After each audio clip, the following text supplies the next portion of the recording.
He just sticks his hand through the window and picks her up. Once they make it out of London, the giant continues to get away by taking big leaps through the countryside and then the sea until they reach a thick accumulation of clouds.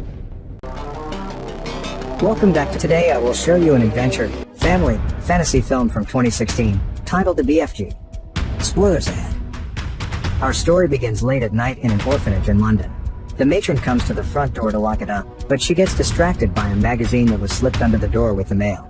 She grabs the magazine and leaves without taking care of the door, which frustrates the little girl hiding under a blanket on the stairs. That's Sophie, our 10-year-old protagonist. Wearing the blanket around her shoulders, she goes to the door and locks it up herself before moving to the pendulum clock nearby and pushing the hand to make it 3 a.m. While she picks up the mail and turns off the lights, she tells us that unlike other people who choose 0 a.m. or 1 a.m., Sophie thinks 3 a.m. is the witching hour, the time when only she is left awake. She goes to the matron's desk and puts the mail on the corresponding tray, only to get distracted by some noises coming from outside. She goes to the window, opens it and looks out to find 4 drunk men causing a ruckus. Sophie scolds them, reminding them there are children sleeping, and threatens them with calling the cops if they don't cut it out. As she turns off the street light and closes the window, the men decide not to risk it and leave. A strange moving shadow is seen on the window as Sophie leaves it behind to go back to the room she shares with other orphans.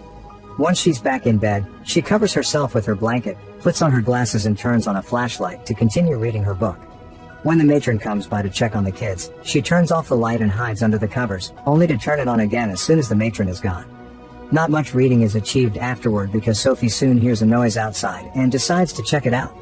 She slowly approaches the windows as she repeats the rules: never get out of bed, never go to the window, and never look behind the curtain. She breaks all 3 and goes to the balcony, where she sees it was a bunch of cats that made the noise, or so she thinks. Suddenly, a giant hand appears around a house and picks up the trash can the cats pushed off. The hand is quickly followed by a big face and a huge body belonging to a giant man that is shocked to find out he's been seen by Sophie. She runs back to her bed to hide under the blanket when she sees him run towards her, but this isn't enough to stop the giant. He just sticks his hand through the window and picks her up, blanket and book included. The giant starts running through London then. Her blanket has been folded into something like a bag so she can be carried, and from her spot there, Sophie can see how the giant pulls different tricks go unnoticed in the city, like pretending to be a wall, covering the street lights, pretending to be cargo on a truck or even a tree. Once they make it out of London, the giant continues to get away by taking big leaps through the countryside and then the sea until they reach a thick accumulation of clouds. The giant easily crosses it before running through a new area filled with random human objects and rocky formations. He doesn't stop until they enter a furnished cave. This is his home. He hangs the blanket with Sophie on a tree branch, then goes to his table to chop a weird-looking vegetable. Sophie takes the opportunity to escape by climbing out of the blanket and onto the tree she's been left at. By following its branches, she makes it to the window, which she manages to open after having to push very hard. She accidentally ends up pushing some objects to the floor too though, gaining the giant's attention. He comes closer and tells her there's nowhere to go if she doesn't have wings. Then he pushes the window, which in turn pushes Sophie onto the pan he's holding. He goes back to the table and after leaving the pan on it, he keeps on chopping the vegetable. Sophie asks him where they are. He replies it's giant country, which Sophie points out doesn't exist. Suddenly, a nose from outside freaks her out. The giant looks through the window and confirms it's the other giants, who all have names like Child Chewer and Maid Masher. Scared, Sophie begs him not to eat her, but the giant laughs at the idea of him eating humans. His way of talking's got grammar mistakes and weird-sounding words. When Sophie reminds him he snatched her, he admits that's true and that he can't help thinking about her parents, but she points out she's an orphan and hated living in the orphanage, where they had lots of rules and punishment. The giant insults the matron for it as he gives Sophie back her glasses and she asks him if the other giants are also nice. He replies while filling his bowl with weird vegetable stew that no, the other giants do eat humans and also consider the nice giant a runt. Sophie doesn't understand why she's been brought here then. The giant explains he did it because he can't have her telling everyone about giants. That would cause the humans to come and lock them up like animals. No matter how much Sophie swears she won't tell and asks to be taken back, the giant refuses and tells her she'll stay there for the rest of their lives. After finishing his stew, which he doesn't like, the giant covers Sophie with her blanket to shut her up, but she says she'll run away anyway. The giant picks her up and scolds her for it, reminding her that running away would equal being caught by the man-eating giants. Then he takes her to his ship bed and puts her inside the crow's nest, where she snaps and corrects the words he's saying wrong. The giant is hurt by this, saying he can't help the way he speaks, so Sophie apologizes. She watches him pick up his bag and take out a glowing jar. He explains there are dreams inside. When she mentions she doesn't dream because she has insomnia, he picks up her book and starts reading it to her, making her fall asleep. Now she can't see him anymore. The giant grabs his bag and goes to the back of the cave, where he pulls a lever that opens a hidden door behind a waterfall. Behind the door there's his lab, filled with thousands of jars with dreams. The giant sits at his desk and starts mixing dream ingredients to make a nightmare for Sophie. A few hours later, Sophie wakes up and sees the giant sleeping on the ship bed. She decides to use this chance to escape. She pushes the rocking ship mast through the window and jumps off, making it outside. She doesn't go very far though when a giant wakes up and snatches her.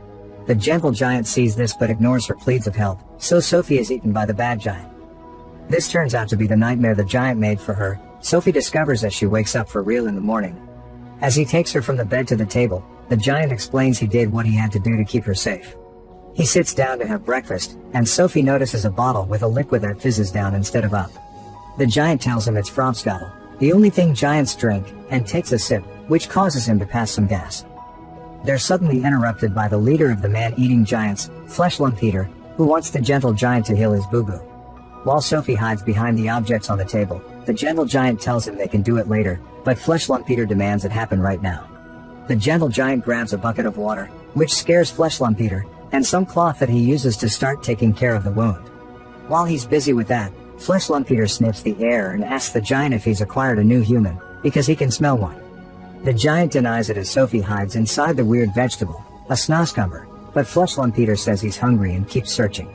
He finds the snoscumber and then the giant encourages him to eat it as a distraction. Flesh Lump Eater is about to bite it when the giant notices Sophie is hiding inside, so he stops him by reminding him he hates vegetables. This makes Flesh Lump Eater drop the snoscumber, so he grabs the bottle of Frobscottle instead and leaves after telling the gentle giant that he's an insult to giant people. The giant puts the snoscumber back on the table, allowing Sophie to come out all dirty. He offers her his hand to ride, which she climbs after some hesitation. She's taken to the dream lab, where the giant has a water tank that he opens for her to wash. Then she's put in front of the boiler, which she finds too hot.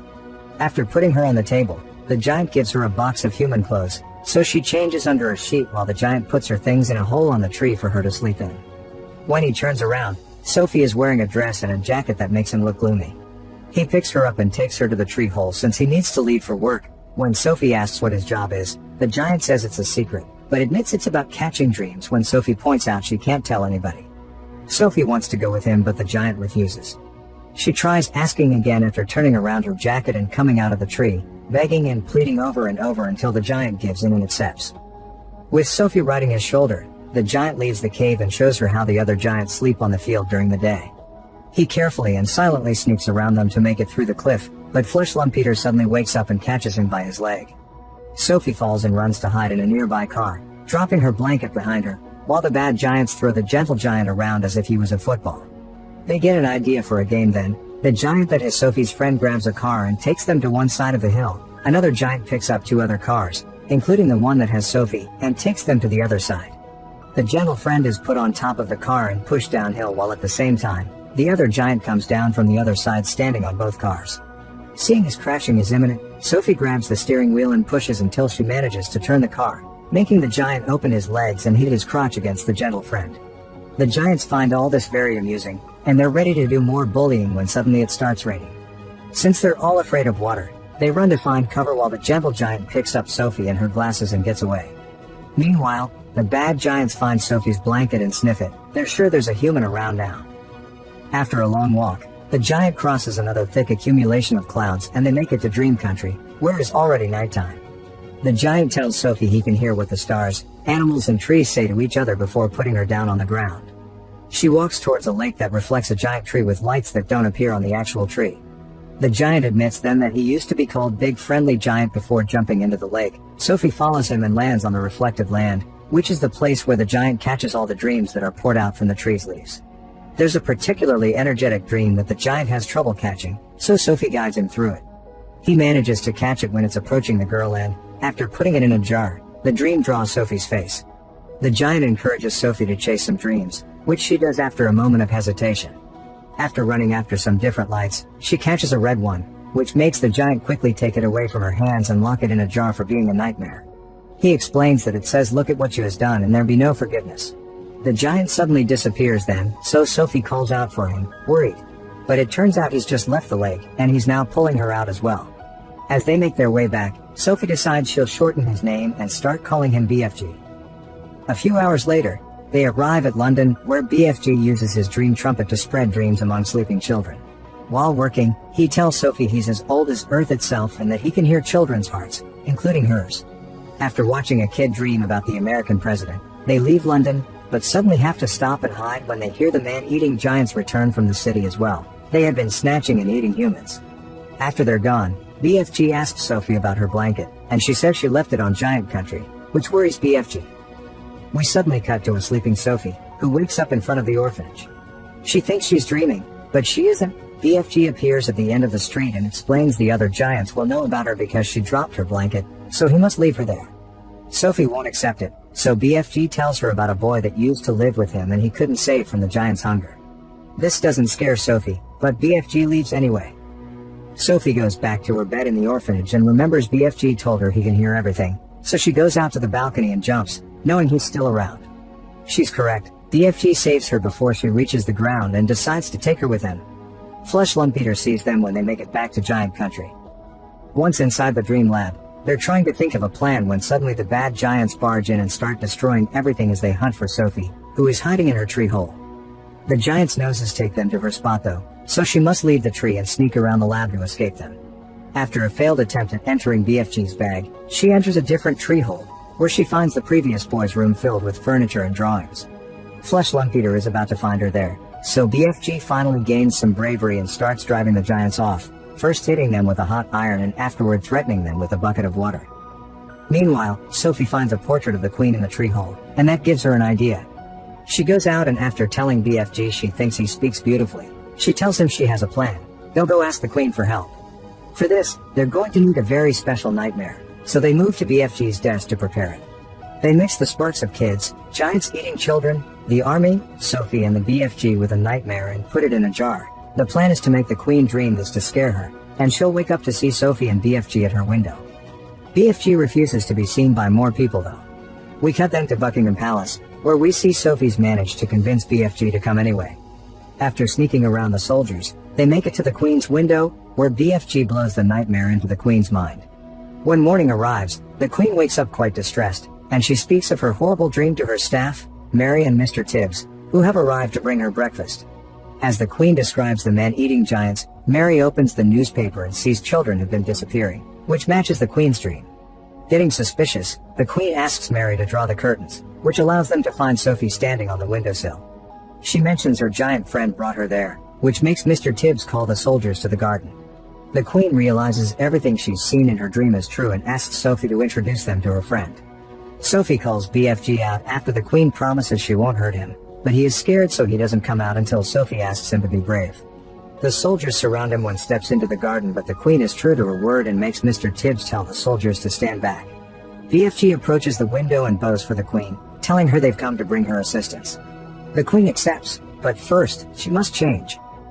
Moments later, while the queen calls her ministers and army leaders, Sophie is given better clothes and a makeover before they leave for breakfast. BFG enters the palace on all fours and joins them in the dining room, where a special giant table has been prepared for him.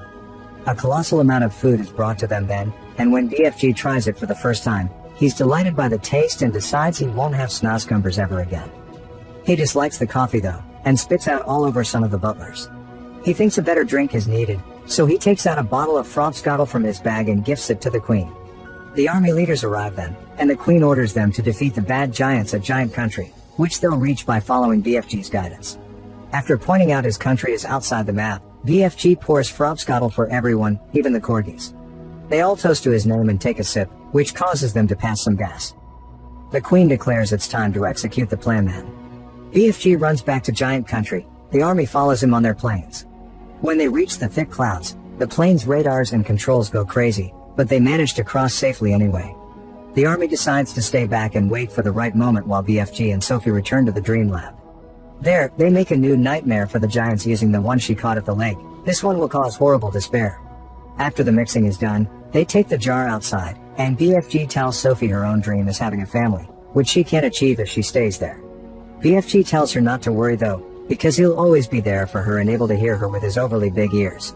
When the sun comes out, it's time to spread the nightmare to the giants, but BFG realizes he forgot his trumpet at the palace, so Sophie grabs the jar and takes it to the giants herself.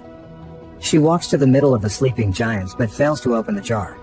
Flesh Lumpeter wakes up then and sees her, so Sophie improvises and breaks the jar to release the nightmare, which quickly invades the giants' minds.